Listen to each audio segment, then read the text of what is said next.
Mozilla, once you lose trust, it takes a long time to rebuild. Users are furious at Firefox. The CEO made a claim it would become a modern AI browser, and now users are leaving. But what if I told you this wasn't the real problem? There's actually something much worse happening to Mozilla Firefox than AI.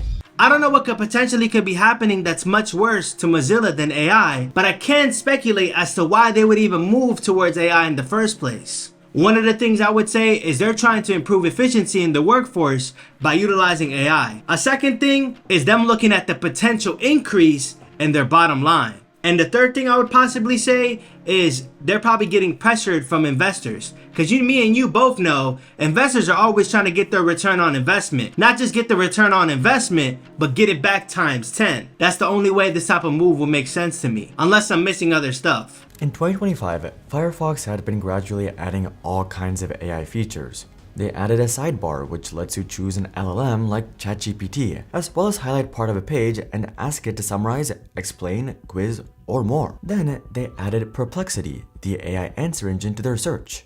Next, an AI window to chat with an AI assistant while browsing. In another blog, Firefox wrote, "We believe standing still while technology moves forward doesn't benefit the web or humanity. That's why we see it as our responsibility to shape how AI integrates into the web." I understand why a company like Mozilla is trying to keep up with modern times by incorporating AI in all their features, in hopes that they improve the user experience. But a lot of times, you guys don't communicate with those users with what they want and what they don't want. You guys think you know what they want, and that's where the disconnect lies. You actually end up making the features worse by integrating AI in every single thing. If you really want to improve the user's experience, talk to them, have surveys. It's really that simple. That's how you can improve, not by just integrating AI in everything. Mozilla has a problem that others don't. The thing about Firefox, for those that don't know, is that Firefox originally started off as a browser that was meant to be a privacy kind of security-focused browser. It was a browser for nerds by nerds. It's one thing if Google pushes AI into everything and ruins search, because no one really trusts Google anyway. But this is Firefox, the privacy-first browser. So the bigger question is, why do this? Why move into AI if your audience doesn't want it? Something strange is going on at Mozilla. Guys, I think it's a monkey see, monkey do type of situation. See, when you look at Google, Google is a lot more established than Mozilla is or ever will be. I would argue that one of the reasons why Mozilla is moving the way that Mozilla is moving today is primarily because it wants to be the next Google. You know how we compare each other? We be like, damn, this dude got a nice car. Damn, that dude got a good house. Damn, I want to be just like them so I can achieve what they got. Companies are doing the exact same thing. Mozilla's doing all this so they can be the next Google and forgetting what made them in the first place. It began in October 2021 when Firefox Suggest, their newest feature, added sponsored suggestions into the search bar. Honestly, you could do much worse than this for ads. Plus, no data about you was collected or shared.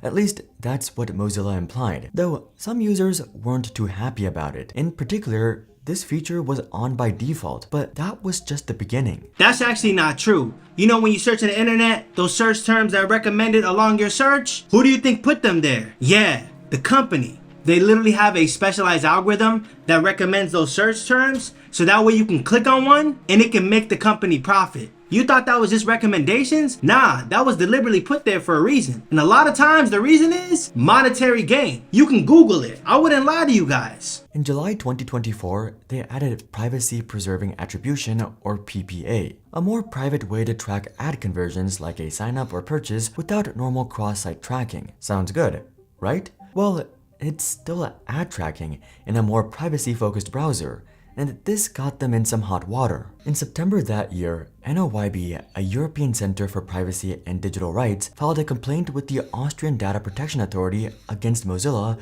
for tracking behavior without consent. They argued using PPA turned the browser into a tracking tool. It's a shame that an organization like Mozilla believes that users are too dumb to say yes or no. Users should be able to make a choice, and the feature should be turned off by default. That's something you can't disagree with. You should always give the consumer the option to turn something on or off. But the problem is, from Mozilla's side, they need PPA because they're supposed to gather information and relay it on to the advertiser so the advertiser can know how many times their ad got clicked. And when they hear that information, when the advertiser hears that information, they feel more incentivized to spend more money with Mozilla. Mozilla essentially wants to keep their financial partners happy, but it comes at the cost of ruining the experience for the consumer, me and you. But there's still an unanswered question. Why the move to advertising and AI features if your audience likes neither? The answer, as it turns out, is because of Google. You might think of Firefox and Google as opponents, but the reality is a bit more complicated. Firefox uses Google as default because Google pays Mozilla to do so. In fact, they do this for almost all browsers. 86% of Firefox's revenue comes from this deal with Google. That's $510 million out of $593 million. Isn't it kind of ironic if Mozilla's trying to be the next Google, but Google's the primary reason as to why Mozilla is able to become profitable because it makes up majority of their revenue.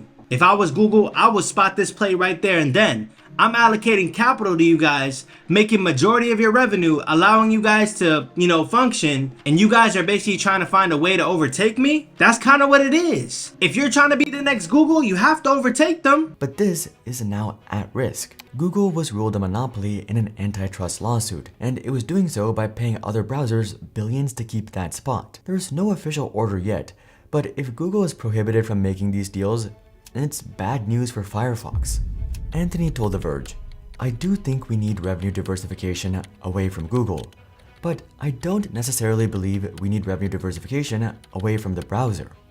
That's why Firefox is adding all kinds of products, like VPN, but also AI. Okay, wow, now this starting to make a lot more sense now. So essentially Mozilla is heavily dependent on Google because Google generates the vast majority of Mozilla's revenue. And when you're that dependent on a company, if hypothetically Google goes down, Mozilla goes down with it. So they're probably thinking, yo, we should add AI to all our features and capitalize off that AI. But the main question I have for Mozilla is including AI in all your features, does it generate the amount of revenue that you receive from Google? And if it's a lot less, it's not worth it. It's also why Anthony talked about the web moving forward. More and more people are searching with AI. They need to keep up, and the default search function is getting less valuable. Many people don't trust Mozilla with their new direction. So, many are moving to a new browser which is beginning to explode recently, Brave. Brave also has AI features and even advertising. So, why are these users more okay with the Brave and draw the line with Firefox? Well, Brave's monetization, like Brave ads, their VPN, or even AI features, all share the same thing. You can turn on Brave ads to get rewards, which are off by default.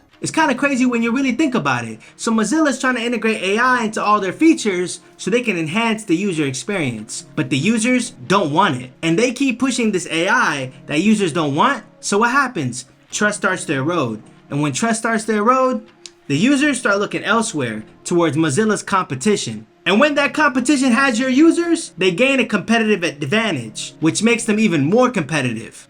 Talk about backfiring. Agentic browsing is also inherently dangerous. Giving an AI control of your browsing experience could expose personal data or allow agentic AI to take unintended actions. We are offering AI browsing behind an opt-in feature flag in the nightly version of Brave. Like all AI features in Brave, AI browsing is completely optional and off by default. Even if you don't like it or plan on using it, you know the brand promise from the get-go. Plus, you can feel the difference in philosophy. Dang, my man's really talking about Brave. If I was one of those people that had a bad experience with Mozilla, I might as well look at Brave. And Mozilla can literally avoid all this by simply just listening to their users. Regaining trust takes 2 times, 10 times to gain back, bruh. Brave's chatbot, Leo, is built in, doesn't retain or share chats, doesn't use them for training, and doesn't even use a login. Firefox uses the existing LLMs, which of course do most of the above. But Brave feels like it's opt-in, while Firefox is feeling more and more like opt-out. The promise with Brave, even if you don't want these features, is upfront, whereas Firefox feels like it's quietly forcing them on users who keep having to turn them off. Mozilla isn't the only one having AI troubles. Microsoft has been begging people to use Copilot, but it's not going well. The simple solution to any company, not just Mozilla, listen to your consumers. satisfy them by what they actually want. There's nothing really more to it, but I'm gonna have to leave a question to you guys. What do you guys think about Mozilla incorporating AI into all their features? What do you guys think about AI as a whole? And do you have a bad experience with Mozilla? Have you used Brave? Just let me know in the comments. And until then, I love y'all, man. Peace and love. I'll see y'all next time.